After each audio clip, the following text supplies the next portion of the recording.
Welcome to Eat Your Backyard, my YouTube channel where I talk about all kinds of tropical fruit and tropical ornamental plants. And today, I'm going to talk about one of my favorites, which is the Dracaena. Now I have one or two other videos about Dracaena on the channel you might want to check out, but in today's episode I just want to really dive into the variety of Dracaena that there are. Now I'm sure I've only skimmed the surface of the beautiful Dracaena plant. We're looking here at the what is commonly called the Song of India Dracaena, which is a beauty. Cold sensitive, you know, they all have their own qualities. One quality is this beautiful spiral nature of the growth. The leaves are very easy to remove. With one downward pull, they come right off, and I typically just kind of use them as mulch, but they are able to be tree formed. A rare, I think, could be wrong, a rare thing among Dracaenas. Now here's what the Dracaena wants to do. It wants to grow tall, or it wants to grow sideways. At least that's been my experience. And depending on what you do with it, you can promote that style of growth. This one is kind of trimmed in a chaos mode. There's no point or reason to it. It's just, I've been letting it kind of do it at once. But you can see that when so they'll initially shoot up real straight, and then when they reach a certain point, they'll start to curve over and down and so on and so forth. This specific type, this is Song of Jamaica, similar to Song of India, but just a little darker variegation. Yeah, so I let this one go a little too far, and it came over with its weight. But so these two were shooting up, and what did I do? I topped them off. I just, with my hand, just cracked off the top, and now when they get a little bit more rigid as the growth finalizes, this will cause them to stop. They'll form sprouts at the top, and so on, probably usually 3 or 4 per. And this vertical part of the plant will become much more stiff, and then you can tree form it. And over the years, like this one's about over 20 years old, I've been tree forming this one. Over the years, you can create something like this, where you have a nice, oh, the lizards love this tree. We've got territorial lizards in my yard, and you'll see the same lizards on the same trees doing what lizards do. Yeah, they do that. But anyway, yeah, it's into a tree-like structure. I mean, this has got bark on it, you know, and it's reasonably thick. It's, by the way, taken the weed whacker well, which is kind of abusive. But over the years, I've trimmed it. You know, you'll notice that this is not an advisable way to trim, where you should really, here, I should really clean that up. But if you trim it correctly, it'll callus over the holes. You can see this one's having more difficulty because I left a nub. You see the places where I've trimmed it properly, it'll callus up. That's really what you want to be very careful to do. This one, close enough, and you can see this one that's starting to grow around the edges to callus over. But eventually, you top it at the right time, and then retop it and retop it, you get this, which is a tree-formed Dracaena. This is just the green type, very similar to Song of India, Song of Jamaica, but no variegation, but much more hardy, and actually much more kind of rigid wood in the base, which is why I've tree formed them all along here. And you can see down the center I have just it wants to be a bush and just grow in all directions, so you just keep that cleared out so that I can have more interesting plants along the bottom, like these Dwarf Schefflera, etc., other forms of Dracaena, Croton, and then have this wind barrier along the top. So that's my sacrificial layer of plants that absorb the easterly flow of nonstop salt-infused air that wants to destroy everything, which is not completely salt resistant, which is a very small category of fruit trees. Certainly chocolate pudding tree being much more resistant, you know, it's on the front line. But things like, oh, I don't know, mango trees, etc., we like them back a little ways. So you'll see, like in my yard, I kind of have layers of defenses. You know, I have this cherry tree kind of nestled into the chocolate pudding trees so that it's protected. And then these are the secondary, but actually mango takes the salt breeze actually pretty well over time. Just can't be too extreme. So anyhow, tree forming them, but really there's such a variety of Dracaena, and you can do so much with them. Here, look at this. See the bottom here, it's getting a little shabby. See, that's the other thing, just easy to trim. By the way, no sharp points to get stabbed with. You know, just a quality plant. But what I've done is I went ahead and picked one leaf off of every type of Dracaena in my yard. And we'll go around here shortly and look at them. But first of all, the giant, what they call corn plant, commonly in, you go to buy one at a nursery, a corn plant, but it's a very wide corn, it looks like a corn leaf. And it's actually a Dracaena, and they get curly like this. They kind of slouch over, and when you're looking at the leaves of plants, I always say look at the top, you know, to identify, and then look at the bottom, and typically there's a big difference. But oops. Anyway, so that's one, the corn plant. I'll show you that one. Another type is this. They call that the tricolor. And I don't know the names of all my Dracaenas, and I would claim you don't need to. In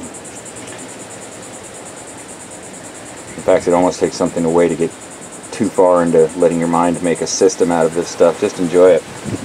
Well, this one is a pink type of tricolor Dracaena, as I understand it. And really cool looking. We'll take a look at that one too. And look at the other side. Beautiful. You really see the pinkness. If we put it up in the light, you know, you get a whole different perspective on it. Anyway, so that's another kind. So then that's up to 3. And then we have this one, which is like a variegated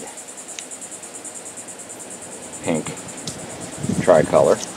I mean, a variegated tricolor without the pinkness in it. I believe that's a different variety. And as you can see, the pattern's different, certainly. But, you know, there's variability between all the leaves on this plant. So it's hard to tell. But, yeah, I'm almost certain that's a different type. Then I have this type, which is that kind that we looked at that was tree-formed. It's just the green, what I'll call green dwarf Dracaena. And then there's, that's very similar to that, but typically a larger leaf, the variegated type of that Dracaena. And then finally, my personal favorite, well, except for the pink kind, is this one, the Song of India. Really striking just because it's got that whiteness. You know, plants that have a very, very light color serve a great purpose in the yard, because if you put them up against things that are dark green, it really brings out the quality of the white plant. So anyway, look at that. I mean, that, and I'll tell you another thing about all of these. They are so easy to grow from cuttings. If I had to put a quick percentage on it, at least 90% of the Dracaenas in my yard were grown from simply cutting the Dracaena stalk and jamming them about 6 inches into the ground. Now, I have very loose, sandy soil in my yard. It gets a lot of water, etc., etc. So there are a lot of caveats as to why that works. But it certainly works for me. And I think as long as you have a good cutting, you have and decent soil kind of setup, you have a high likelihood of success with no root hormone, by the way. 0 root hormone required. So there we are. Now let's go look at what these leaves look like in the wild. Well, okay, here's the pink. Ah, yes. It's a beauty. Now I keep the leaves trimmed off the bottom on this one, and you can see where I've topped it before. You want to top it. Why? Because more is better to some extent, and I produced this scenario where I got multiple stalks. But I also like the idea that now I can start to make cuttings and expand to other places where I might like this pink color up against something maybe darker. And I don't let them get very, very tall here because they tend to start looking a little shabby and so on and so forth. But who knows? We'll experiment. This plant, I took a cutting from it and I stuck it in the ground there, and it's been growing for years, and I've been cutting it since it grew there, but you can see it took off and it's doing well. So now we kind of have more. Okay, here's the other one, the Song of Jamaica. Again, beautiful, able to be tree formed. Of course, the Song of India, which we covered. Now, here's the beauty.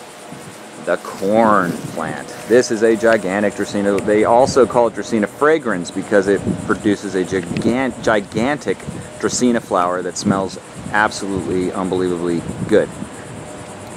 I've started this as I had bought this as a potted plant approximately 30 years ago. I mean, it defies logic. I just stuck it out here in the ground and ignored it, expected it to die, and it has grown ever since. It survived hurricanes and everything. So, you know, it's pretty amazing. Now you can see it gets a little ratty. We had a hailstorm, we've had, you know, some heavy winds and stuff, so it gets a little torn up, but the new growth is always coming, and it's got that beautiful variegation down the center, which you can see in the sunlight. You can't see coincidentally very well when the sunlight's not shining through it. Cool little detail. You can see back here in this kind of banana sugarcane patch I've just started to do. I planted a couple different cuttings. There's the green one, there's the variegated Songy Jamaica, and they're already doing well. All I did, and this is super dry sand area, I just put mango leaves there as a kind of natural mulch. Super dry, almost no water, only when it rains more heavily, and it's still doing well. Now, look at this. Perfect mulch. Okay, so let's keep our Dracaena tour continuing. This is the shady regions. Now we start to see, how do they do in shade? Well, they do really, really well. Now check out this technique. I tend to view plants like paint almost, and this yard as a canvas, and I've repainted it many times. And there have been every manner of thing up against this fence, from bamboo to oleander to Schefflera to all kinds of things, and so I experiment with things. One thing is to have a plant that grows typically vertical, and this is those same Dracaenas, but they're just growing up and straight. Now they would probably curve over too at some point, except for the wind just keeps blowing them this way, and they have this loquat tree to rest up against here, and so they're just growing straight. So they create this vertical wall, and I keep anything that grows out this way from that trimmed away. And then I let these tricolor Dracaenas grow up, which have the more of that lighter color, and you see you get that cool contrast. Now, if you live in Florida or anywhere that's hot, you know the value of shade, and shade in a yard. This yard, when I first moved in, yeah, probably over 25 years ago to this house, had almost zero shade. It had one navel orange tree, which ended up dying for various reasons. Primarily one that there was a gigantic, about 4-inch wide spider sitting in it, and I sprayed it with bug spray, and it killed the whole tree. Yeah, that was a lesson to be learned. Killed the navel orange tree. But anyway, it had no shade in this yard, and that was one of my goals: produce what I envisioned at the time as a fruit forest. Right, and since then I've evolved that idea, but yeah. So anyway, the shady areas of your yard really, to me, create beautiful little spots of variety and a place where you can get cool in the hot, hot sun. Like I'm enjoying this moment too much. So look at this. Here's an example of some of those Dracaenas from the more vertical element growing horizontally. You can see how that does that. Now, here's the thing, as far as I'm concerned. Man, healthy here. You can see where this is the stages of growth, where the new growth and then the growth where it got hit by the hailstorm. You can see all the kind of little shot, so you get shot by shotgun on there. And then, you know, prior things that were protected from the hail deeper in. So interesting. So yeah, so in sticking with it, with the concept, I'll have to come along and trim these off. Now, the good news is, if I trim it at the right place, like you can see right here, it's got a couple vertical growth spots off where it curved. I'll probably cut it right here, super close, so it can callus over, and then that will promote more vertical growth. And I can take this and take off all the leaves up to about here, jam it in the ground, and it will grow almost 100% of the time. Here's another nice little cutting right there, bam, and another one. And you can see how quickly you get in the scenario of, yeah, time to get the yard waste can, because there's no way I could possibly, I would be like, what's that show, Hoarders? It's in my nature, for sure, with plants, to hoard them, to overdo it a bit, and then dial it back. But yeah, at some point you just got to open up the yard waste can and start throwing it away, or giving it away. And I remember back to a time when I actually filled 5 yard waste containers, which these yard waste containers we have where I live are gigantic, 5 all the way to the top with aloe vera. I mean, I felt kind of bad about it, but I had just gone a little too far with aloe vera in my yard. It's becoming an aloe vera farm. But anyhow, so let's keep on going. Now, oh, look at this. Look at this. These are what I call berry beans. That's the scientific name. No, I just made it up, but I like them. They are the... Let's see if we can get a good shot here. Well, really hard for me to see in the camera. There we are. Oh, yes. Those orange berry beans, the seeds, they'll grow. They don't have a high germination rate, but they will grow. And occasionally I find them down on the floor of my yard, and they're growing. There's a little sprout, and I'll typically plant that in a pot or something, because these also make excellent potted plants. They sell them all over the place for yeah, indoor kind of potted foliage. Yeah, now in this one I put the Dwarf Schefflera along the bottom, so we have the vertical growth, etc., etc. Okay, and here are some tricolors again. Again, the tree formed. Now look here, I just start to blend in. Kind of just, it's like drip art. You just start throwing it together. Oh, wow. Look at that. Holy moly. Cool flower.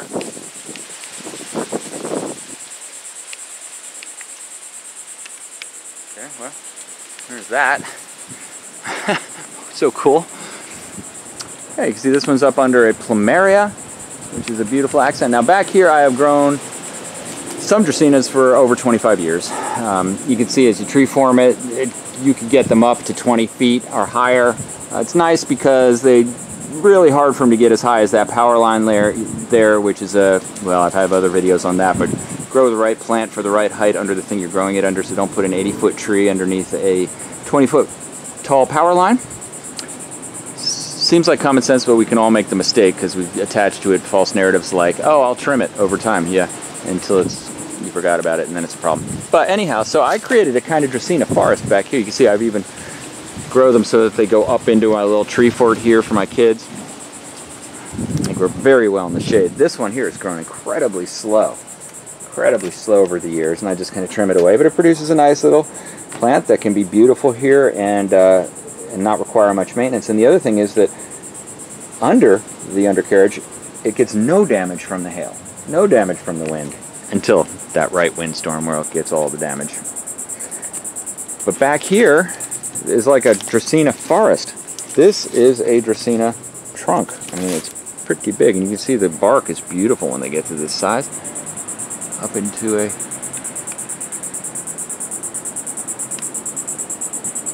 canopy of Dracaena. Here's the tricolor, grown the same way.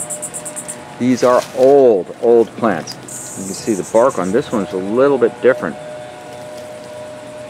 But what an interesting pattern on the bark, certainly. These have just grown forever. I believe this was the original, the alpha Dracaena in my yard, that first one I ever planted. Then I took cuttings from it, and I've removed many of them since because, again, went overboard. Too many. I planted one here. This one grew off of that one. Not much time after that one, but after it. But now you have this beautiful, unique kind of look, which I like.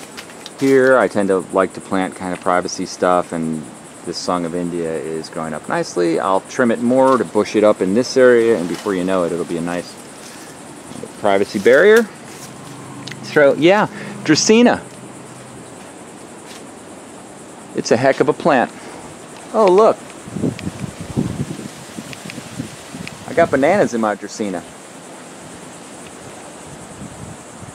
I recommend you grow it. Give it a try. It's fun. I did, and I have not regretted it. Although, like I said, the tendency is to go perhaps a little overboard.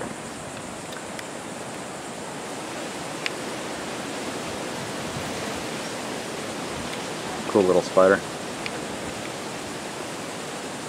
Hey, if you like videos like this, go ahead and subscribe to my YouTube channel, Eat Your Backyard. If you like this video, give it a thumbs up. And thanks for watching Eat Your Backyard.